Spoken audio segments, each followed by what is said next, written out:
Es-tu souvent confronté à des défis quand il s'agit de maîtriser les threads en Java? Si oui, tu es exactement là où il faut être. Aujourd'hui, nous allons plonger dans l'univers fascinant des threads en Java, explorer leur théorie et comprendre pourquoi ils sont cruciaux pour une programmation efficace en Java. Nous allons également traiter d'un exemple concret qui illustre comment les threads peuvent optimiser un programme. Cet exemple se basera sur le principe du pattern producteur-consommateur. Tu souhaites en apprendre davantage? Alors, reste jusqu'à la fin. Let's go! Très souvent, quand nous avons pensé un programme, nous l'avons pensé de façon séquentielle. C'est-à-dire que nous exécutons une tâche après l'autre. Les threads ont introduit le concept de multitasking en programmation. Quand nous parlons de multitasking, c'est-à-dire que nous exécutons plusieurs tâches au même moment. Prenons l'exemple d'un système d'exploitation. Quand nous avons notre système d'exploitation, nous pouvons à la fois écouter de la musique, lancer une impression ou encore utiliser un logiciel d'édition. Nous avons l'impression qu'ils se font au même moment. Mais en réalité, ce qui se passe, c'est que le processeur va accorder du temps d'exécution à chacun de ces programmes. Vu que les choses se passent tellement rapidement, nous avons l'impression que tout ça se fait en parallèle. Un programme avec plusieurs threads va se comporter comme s'il exécutait plusieurs tâches au même moment. Ceci, en fait, s'explique par rapport à ce que je venais de dire tout à l'heure. C'est-à-dire qu'on va allouer à chaque thread un temps d'exécution. Étant donné que les choses se passent tellement vite, nous allons avoir l'impression que ces threads s'exécutent au même moment. La capacité d'un programme à exécuter plus d'un thread est ce que nous appelons le multi-threading. Chaque tâche est exécutée en fait dans un thread. Prenons ce schéma. Nous avons ici l'exemple d'un single thread application et d'un multi-threaded application. Dans un programme single thread, nous allons écrire le programme de façon séquentielle. Supposons ici notre ligne de temps. Nous allons exécuter la tâche 1, ensuite la tâche 2 et enfin la tâche 3, dans un ordre bien précis. Par contre, dans un programme multithread, nous allons avoir diverses tâches et nous pouvons créer différents threads qui vont exécuter chacune de ces tâches en parallèle. Nous n'avons pas besoin ici, nous avons besoin d'attendre que l'exécution de la tâche 1 se termine pour passer à l'exécution de la tâche 2. Une fois l'exécution de la tâche 2 terminée, seulement nous pouvons passer à l'exécution de la tâche 3. Dans une application ici multithread, nous avons directement créé ces différentes tâches et nous allons créer des threads qui vont exécuter ces tâches indépendamment des uns des autres. Prenons un exemple concret. Supposons en fait que dans notre programme, nous devons lire plusieurs fichiers, extraire une donnée dans chacun de ces fichiers et lancer un traitement sur cette donnée-là. Ce qui va se passer dans ce cas ici, dans un single thread application, il va falloir d'abord lire le fichier, ou peut-être lire l'ensemble des fichiers, ou lire un fichier, ensuite faire son traitement, extraire la donnée autant pour moi, en deuxième lieu, extraire la donnée et seulement faire son traitement. Dans une application multithread, ce que nous pouvons faire, c'est la première tâche peut être identifiée comme étant lire le fichier. La deuxième tâche, extraire la donnée. Et la troisième tâche, exécuter, faire un process sur la donnée. Ici, nous devons le faire de façon séquentielle. Donc, lire la tâche, lire le fichier, extraire la donnée et ensuite faire le traitement. Ici, nous avons déjà extrait ces différentes tâches. Nous pouvons décider de créer 3 threads. Donc, le premier thread qui lira le fichier, le deuxième va juste se charger d'extraire la donnée, où nous pouvons dire ces 2 tâches vont être exécutées dans un seul thread.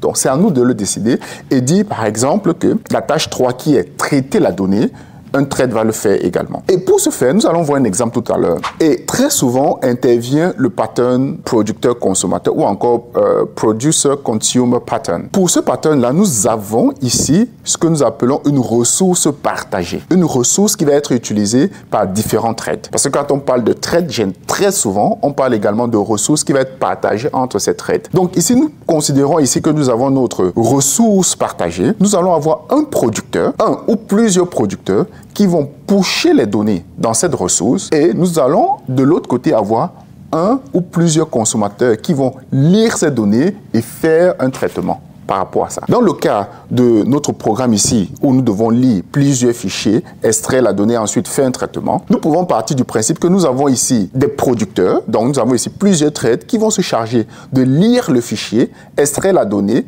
et pusher cette donnée-là, par exemple, dans une liste ici. Et chaque thread qui va pusher la donnée, nous allons avoir certainement plusieurs consommateurs également qui, eux, vont à chaque fois lire cette donnée-là, lire la donnée, faire le traitement.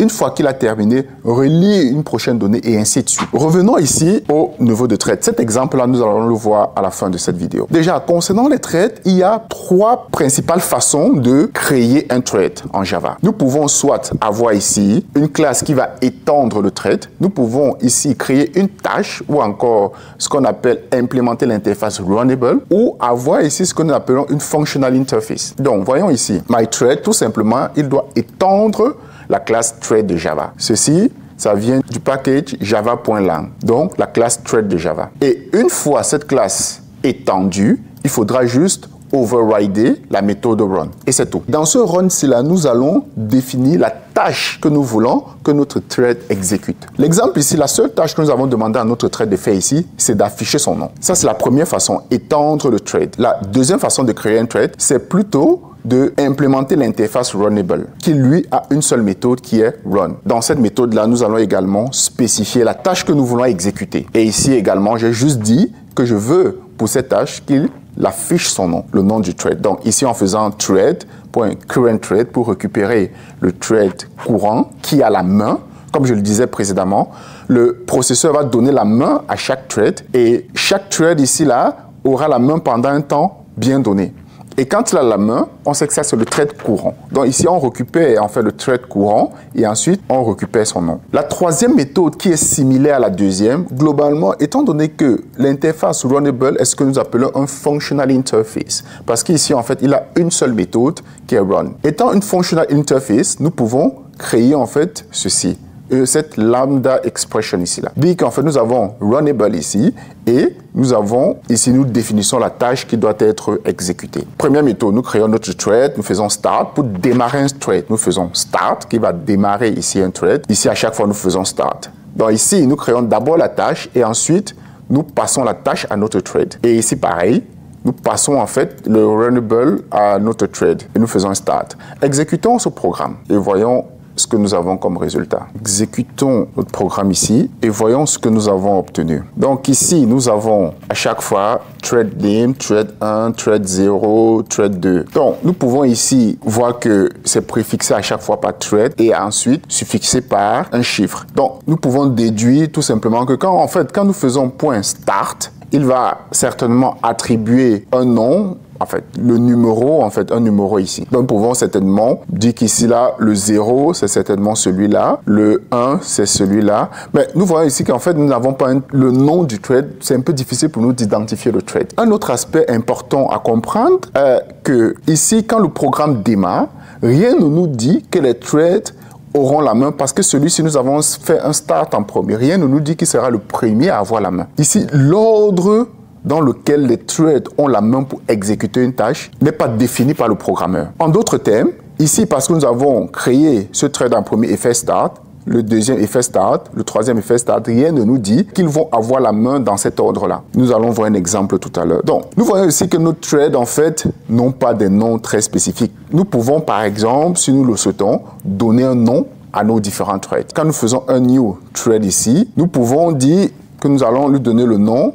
Nous pouvons spécifier le nom. Spécifier le nom ici, par exemple, lui donner, dire, bon, ok, son nom, c'est myRunnable. Comme ça, nous allons l'identifier. Ensuite, ici, nous pouvons dire que le nom, c'est myTask ou threadTask. Donc, nous savons que c'est cette deuxième façon de créer le thread. Ici, nous pouvons dire threadRunnable, nous donnons ce nom-là. Et ici, myThread, pour donner le nom, en fait, étant donné que nous avons fait un extend de thread, nous pouvons juste créer un constructeur qui prend le nom du thread. On va dire myThread, ici qui prend string thread name, qui prend le nom du thread. Le super constructeur dont nous allons passer le thread name. Ici, donc, nous avons notre thread. Et ensuite, ce que nous devons faire à ce moment, nous pouvons juste préciser le nom. Ici, nous pouvons dire myThread, par exemple. Maintenant, nous voyons que nous avons spécifié le nom pour chaque thread. Exécutons à nouveau. Nous lançons l'exécution ici. Qu'est-ce que nous voyons? Ici, le premier qui a été démarré, c'est myThread. Mais nous voyons qu'ici, en fait, myThread n'est pas le premier à avoir eu la main. Donc, le premier à avoir eu la main, c'est threadTask. Donc, il faut vraiment garder à l'esprit que quand nous créons des threads, nous n'avons pas le contrôle sur qui aura la main et à quel moment. Maintenant, nous pouvons spécifier, dire que nous voulons attendre qu'un thread se termine pour qu'un autre commence. Par exemple, en utilisant, si nous faisons mythread.join, ceci va faire en sorte que, avant de terminer, nous allons d'abord terminer le thread mythread avant de passer à quelque chose de suivant. Supposons ici que nous fassions ceci. Donc, nous voulons ici, par exemple, que ce deuxième thread, avant de démarrer l'exécution de sa tâche, que ce premier, en fait, se termine. Ensuite, nous pouvons passer à l'exécution du suivant. Nous pouvons faire, en fait, tout simplement, thread join et faire un surround with try catch, tout simplement. Si nous faisons ceci, nous allons voir maintenant à chaque fois, pour que le thread 2 démarre, il faut d'abord que celui-là soit terminé. Programmer ainsi, en fait, c'est ne pas profiter pleinement de ce que proposent les threads. Parce qu'ici, nous voulons encore contrôler, attendre qu'un thread se termine avant que l'autre démarre. Alors, dans le concept de thread en lui-même, chaque thread exécute sa tâche indépendamment des autres. Revenons très rapidement ici à notre schéma. Ici, la tâche 3, par exemple, ne peut pas s'exécuter si nous avons une erreur sur la tâche 2. Par contre, quand nous avons dans un modèle multi-thread, si la tâche 2, le thread rencontre une erreur dans l'exécution de la tâche 2, ça n'a aucun impact sur l'exécution du thread 3 ou sur l'exécution du thread 1. Je pense qu'il est important de garder ça à l'esprit. Ensuite, nous avons ici, comme je le disais tout à l'heure, pour l'exécution suivante, il faut déjà que ce premier thread se termine. Ce que nous n'avons pas eu à la première exécution. Si nous supprimons cette ligne de code pour le prouver, essayons de l'exécuter plusieurs fois. Nous voyons ici, là, bon, ici, il a commencé par mythread, donc le premier, ensuite thread task. Donc, allez, exécutons à nouveau. Mais bon, c'est la même chose. Donc, comme je le disais, nous n'avons aucun contrôle. Voilà, par exemple ici, on voit que ce n'est plus ma thread en premier, maintenant c'est thread task, ce thread-là qui a été démarré. Donc nous voyons qu'ici, nous n'avons vraiment pas le contrôle sur qui aura la main en premier. Bon, nous pouvons utiliser join, mais ceci n'est pas vraiment très recommandé puisque ça va quelque part enlever l'avantage que nous proposent les threads. Maintenant, voyons un autre exemple concrètement. Nous avons ici notre exemple, il est structuré comme ceci. Donc nous avons en fait un ensemble, un stream d'éléments, donc un ensemble d'éléments ici. Ce que nous faisons, c'est de façon séquentielle. Nous, en premier, faisons un build. Donc, nous créons l'élément, nous allons voir exactement ce que ça fait, et ensuite, nous faisons un process, donc un traitement. Allons voir ici, dans le build. Globalement, qu'est-ce que cela fait? Quand on fait build d'élément, on récupère l'élément. Ici, je simule tout simplement le fait que ça prenne du temps pour créer l'élément. Donc, je fais un thread.sleep de 300 millisecondes. Donc, je simule en fait le comportement, disant que voilà, cette méthode prend du temps pour s'exécuter et je fais pareil pour process ici. Donc, on récupère un item et pour simuler le fait que ça prenne du temps pour traiter l'item, je fais un thread.sleep. Nous pouvons, je pense que supprimer ceci et nous allons exécuter ça et voir plus ou moins comment tout ça se comporte. Revoyons très rapidement, j'ai un ensemble d'éléments. Je fais un build de l'item qui va prendre 300 millisecondes pour builder et pour chaque item, je fais un process qui prend 700 millisecondes. Et ici, nous avons 10 items.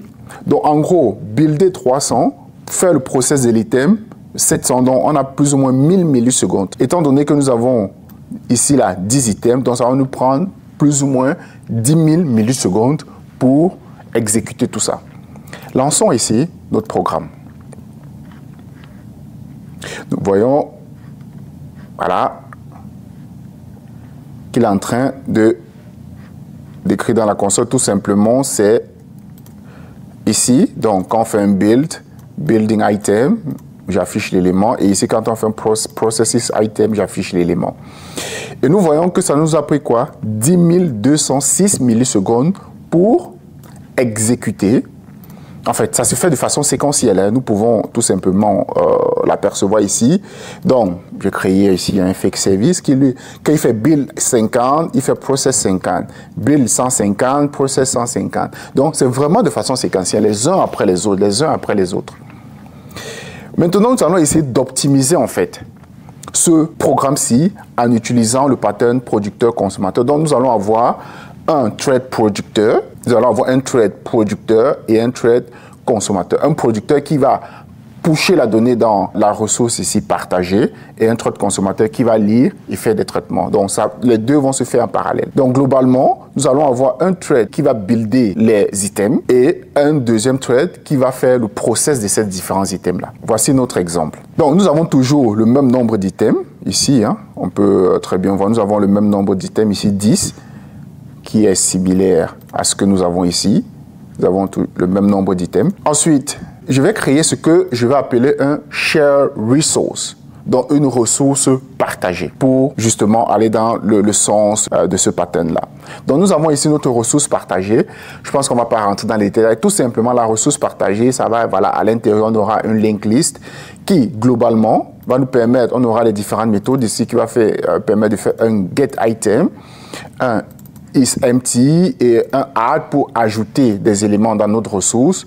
Ici, pour marquer si nous avons terminé, c'est-à-dire qu'ici, cette méthode permettra de setter le flag isFinish à true quand, par exemple, le producteur a terminé en fait de produire toutes les données ou alors de builder toutes les données. Il dit OK, j'ai terminé. Ceci permettra de notifier au consommateur que tout est finalisé. Et comme ça, le consommateur pourra également, ou alors un ou plusieurs consommateurs que nous avons créés peuvent également s'arrêter. Ici, l'idée c'est vraiment de comprendre le concept ici ou voir comment nous allons optimiser ce programme-là avec les threads, avec les concepts de threads et en particulier ici avec le principe de producteur-consommateur. Et ce code sera pushé sur GitHub. Tu pourras le cloner et parcourir ça tout simplement à tête reposée. Donc ici, nous avons notre share resource. Notre share resource, qu'est-ce que nous avons ici? Nous avons notre producer task. Donc ça, c'est notre producteur. Donc la tâche qui va être exécutée par notre producteur.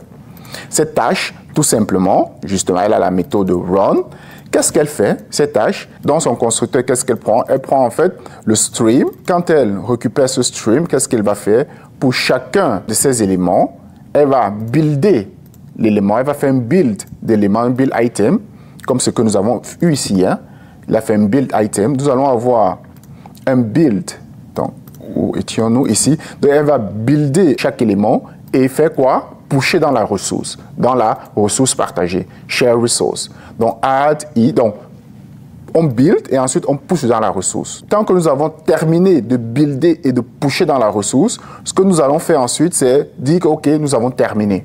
Mark has finished. Dit tout simplement que c'est terminé. Il n'y a plus d'éléments en fait. Et ensuite, ce producteur peut s'arrêter.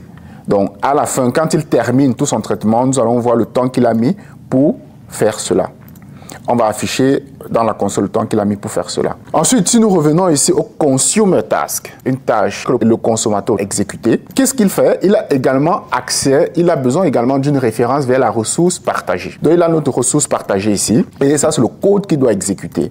Donc, comment est-ce qu'il exécute? Avant de démarrer son exécution, nous allons récupérer en fait le temps. L'idée, c'est vraiment de récupérer toute la durée d'exécution du thread. Donc, ici, nous allons dire while true, donc nous allons boucler ici indéfiniment et checker ces deux marqueurs, donc ces deux valeurs. Si c'est vide et s'il n'y a plus d'éléments à traiter, le thread tout simplement va s'arrêter. Return ici, voilà, ça va permettre d'arrêter le thread, de stopper le thread. Si c'est le cas, nous allons juste afficher le temps de son exécution, de toute son exécution. Si cette condition n'est pas vraie, ce qu'il va faire, il va juste récupérer un item dans la ressource partagée. Donc, il faut mentionner ici que quand il récupère l'item dans la ressource partagée, cet item disparaît de la ressource. Ici, là, ce qui a été implémenté ici.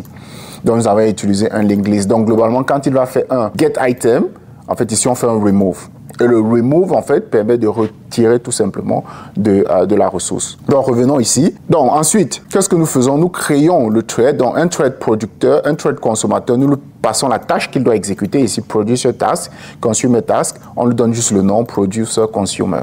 Ensuite, qu'est-ce qu'on fait? On démarre le thread. J'ai oublié de parler d'un élément intéressant qui est en fait les différents états que peuvent prendre un thread. Cette image représente les différents états d'un thread. Dans un thread, quand il démarre, il a l'état runnable, block, waiting, time, waiting, terminated. Donc, quand on fait un new thread, ensuite on fait start, thread.start. Donc, quand nous faisons ceci, directement le thread prend l'état runnable. Runnable ne veut pas dire qu'il est en train de s'exécuter. Runnable veut tout simplement dire qu'il est prêt à s'exécuter. Donc, quand il essaye d'acquérir un lock, parce que quand un thread veut exécuter, par exemple, une fonction, le thread doit récupérer le log pour bloquer en fait, pour que d'autres threads ne viennent pas exécuter la même fonction pendant qu'il est en train de le faire. Quand il attend une notification, c'est-à-dire que le thread s'est mis en pause, il attend qu'on le notifie de continuer son traitement. Il est à l'état waiting. Quand on fait par exemple thread.sleep, ici il est à l'état time waiting. Donc il attend un certain temps avant de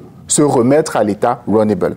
Et quand nous sortons du thread, où le thread a terminé son exécution, il prend l'état terminated. J'ai fait ce bout de code pour permettre d'afficher les différents états de notre thread consumer ici. Mais avant ça, exécutons notre code. Qu'est-ce que nous avons fait? Revenons très rapidement. Nous avons un producteur, un consommateur qui vont exécuter ces deux tâches. Nous démarrons le thread et à la fin ici, nous allons juste afficher les différents états de notre thread. Ce que j'ai fait ici, c'est vraiment filtrer, donc on va afficher un seul état à chaque fois. Exécutons notre code ici très rapidement. Nous allons d'abord voir l'état, les différents états et ensuite, je vais expliquer un tout petit peu le processus dans lequel ça s'est exécuté. Le programme s'est exécuté. Donc, qu'est-ce que nous pouvons voir ici? Bon, ici, là, j'ai marqué juste le temps. Hein. À ce moment-ci, notre thread consumer, donc notre consommateur avait l'état runnable. Ensuite, il a pris l'état waiting. Ensuite, à ce moment-ci, il avait l'état block. À ce moment-ci, il avait l'état time waiting. Et à ce moment-ci, il avait l'état terminated. Donc, le thread avait terminé son exécution. Si vous voulez très rapidement montrer en fait les différents états, mais on va le mettre ici. Nous allons ici le mettre en commentaire. Maintenant, revenir pour expliquer un tout petit peu comment tout ça s'exécute. Lançons l'exécution une fois de plus. Pour rappel, tout à l'heure, quand nous avons lancé l'exécution de ce programme-ci, nous avons eu environ plus ou moins 10 000 millisecondes pour son exécution, pour ces 10 éléments-ci. Maintenant, dans ce cas, nous voyons ici que le consumer a pris environ 7395 millisecondes et ici, le producteur a pris 3121 millisecondes pour s'exécuter. Mais en réalité, étant donné que les threads tournent plus ou moins au même moment, donc nous avons démarré les threads au même moment, en réalité, nous devons prendre le temps du thread qui a duré le plus longtemps. Autrement dit, notre producteur s'est terminé, en fait, mais notre consommateur n'était pas terminé. Pourtant, ils ont été démarrés au même moment. Pour notre premier exemple ici, nous avons pris plus ou moins 10 000 millisecondes. Pour notre deuxième cas ici, là, pour l'exécution de ces mêmes éléments, avec la notion du multithread, nous avons pris 7395 millisecondes. Donc, nous voyons que nous avons déjà réduit le temps. Nous avons quelque part optimisé en fait le temps mis pour exécuter cette même tâche. Maintenant, nous pouvons nous dire, en fait, nous voyons que c'est encore beaucoup trop, 7000 millisecondes. Nous voulons aller plus vite. Ce que nous pouvons faire, comme je le disais tout à l'heure, comme je l'ai présenté ici, nous pouvons avoir plusieurs consommateurs qui vont traiter ces données. Dans ce cas, ce que nous allons faire, c'est juste de rajouter ici des consommateurs. Nous pouvons dire ici, nous avons consommateur 1, consommateur 2, et ici, consumer 1, consumer 2, et ici faire consumer 1.start, consumer 2.start. Et là, nous allons avoir un seul producteur ici et plusieurs consommateurs. Si nous lançons maintenant l'exécution ici,